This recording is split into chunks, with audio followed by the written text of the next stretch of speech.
목요아침 묵상에 나오신 나무교회 성도님들을 환영합니다. 오늘 아침에도 하나님께서 저희를 예배 가운데, 묵상 가운데 인도해 주셨습니다. 말씀을 듣고 말씀을 읽으며 하나님과 더 가까이 살아갈 수 있기를 바랍니다. 그리고 이런 묵상이 오늘 아침에만 멈추는 것이 아니라 우리가 살아가는 삶의 터전 속에서도, 일하는 가운데서도 그분을 높이고 예배할 수 있으면 좋겠습니다. 오늘 하나님께서 저희들에게 주신 말씀은 역대하 11장 13절에서 16절 말씀입니다. 함께 드라마 바이블로 말씀 듣고 오시겠습니다. 온 이스라엘의 제사장들과 레위 사람들이 그들의 모든 지방에서부터 르호보암에게 돌아오듯 레위 사람들이 자기들의 마을들과 산업을 떠나 유다와 예루살렘에 이르렀으니 이는 여로보암과 그의 아들들이 그들을 해임하여 여호와께 제사장의 직분을 행하지 못하게 하고 여로보암이 여러 산당과 순념소 우상과 자기가 만든 송아지 우상을 위하여 친히 제사장들을 세웁니다. 이스라엘 모든 지파 중에 마음을 굳게 하여 이스라엘의 하나님 여호와를 찾는 자들이 레위 사람들을 따라 예루살렘에 이르러 그들의 조상들의 하나님 여호와께 제사하고자 한지라.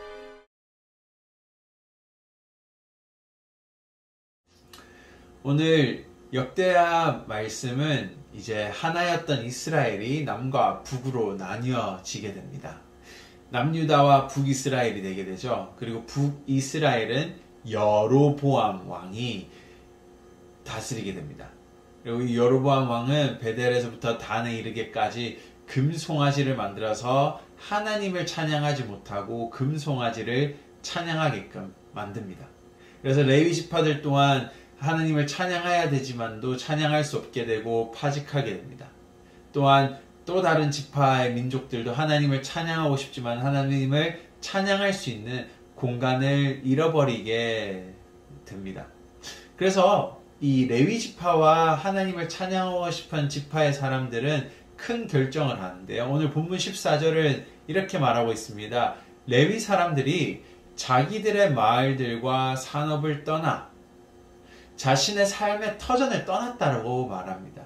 즉 자신이 살고 있었던 그 지역과 자신이 일하던 것들을 포기하고 바로 유다로, 남유다로 이민을 간 것이죠.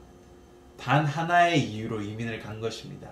바로 하나님을 찬양하고 그분에게 제사를 드릴 수 있다는 것을 위해 이유만으로 자신의 삶을 버려두고 나아갔다라는 것입니다. 오늘 우리가 살아가는 세상 가운데도 이런 북이스라엘 민족들과 같은 사람들이 있습니다. 바로 중국에 있는 지하교회 교인들입니다. 제가 공부했던 신학교에는 중국 사람들이 이렇게 유학을 오곤 했습니다. 그리고 얘기를 하다 보면은 대부분의 사람들이 다 지하교회 사람들이었습니다. 그리고 그 사람들은 꿈이 있었습니다. 이 바로 다시 지하교회로 가서 그 지하교회 사람들을 교육하고 가르치는 그런 꿈들이 있었습니다. 또한 동시에 지하교회에서 예배를 드리다가 잡혀서 죽을 위기에까지 갔던 사람들이 하나님을 자유롭게 찬양하고 싶어서 인도나 인도네시아나 또한 미국으로 이민을 결정하는 사람들도 많다라는 이야기를 들었습니다. 이런 사람들의 이야기를 들으면서 오늘 우리가 누리고 있는 예배할 수 있는 환경, 기도할 수 있는 환경, 또한 오늘 우리가 아침에 이런 아침 시간에 하나님의 말씀을 편안히 들을 수 있고 예배할 수 있는 것은 권리가 아닌 바로 특권이라는 것입니다. 오늘도 하나님을 예배하고 있는 우리의 모습은 바로 하나님께서 주신 축복이고 특권이라는 것을 잊지 않기를 바랍니다. 우리 마음속에 이 시간이 감사함으로 넘치기를 원합니다. 더해서 오늘 중국의 이런 교인들과 북이스라엘 사람들의 이야기를 보며 우리가 생각해야 될 것이 있습니다. 이들은 바로 자신의 삶을 들여 예배하는 모습들을 볼 수 있다는 것입니다. 오늘 우리는 특권을 가지고 예배를 드리고 있습니다. 그래서 어떻게 보면은 참 우리의 삶을 드린 예배가 나타나지 않을 때가 있는데요.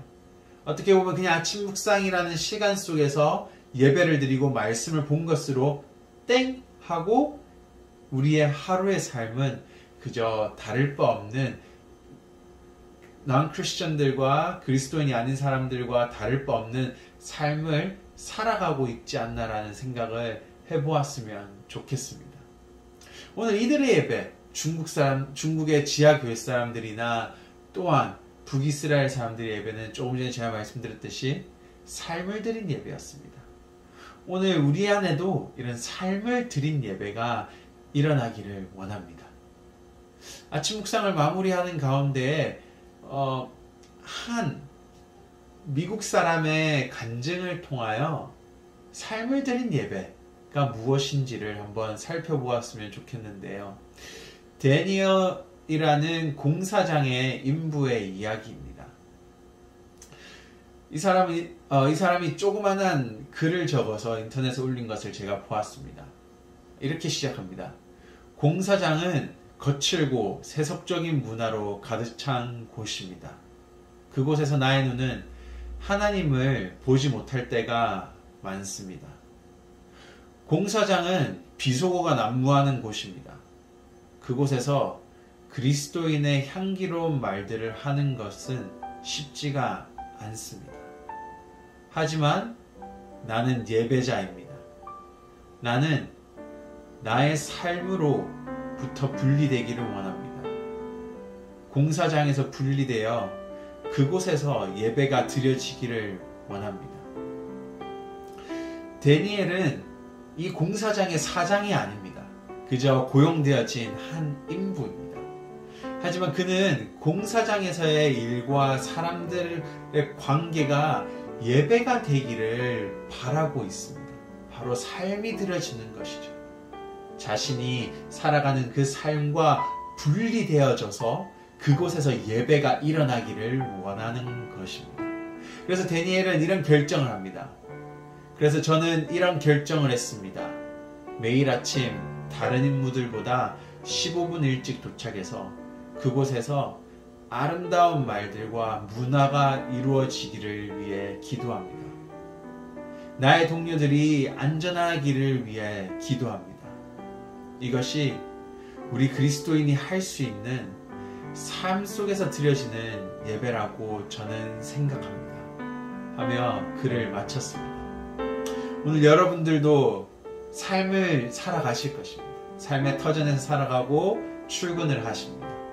그곳에서 그 세상의 문화와부터 분리되어 예배가 드려지기를 원합니다. 여러분의 동료를 위해 예배하고 여러분이 일하시는 그 일의 터전에 잘못된 문화와 잘못된 행실을 위해 기도하며 그곳에서 온전한 삶이 분리되어진 예배가 이루어지기를 바랍니다. 함께 기도하시겠습니다. 하나님 감사합니다. 오늘도 아침에 우리가 하나님을 마음껏 찬양할 수 있고 하나님의 말씀을 마음껏 묵상할 수 있는 특권을 주신 것을 너무나도 감사합니다. 하지만 이러한 특권 때문에 우리가 삶 속에서 분리되어져서 예배하는 것은 조금 부족하다는 것을 발견하게 되었습니다. 오늘 북이스라엘이나 중국의 지하교인들은 자신의 삶을 분리시켜 세상과 분리시켜 예배하기 위하여 노력했음을 바라봅니다. 오늘 우리가 일하는 터전 가운데서 삶의 터전 가운데서도 우리가 세속적인 문화와 세속적인 일의 문화로부터 분리되어져 그곳에서 예배가 일어나고 우리의 행실이 다르게 나타나기를 바랍니다. 하나님 인도하여 주시옵소서. 감사합니다. 예수님 이름으로 기도드립니다.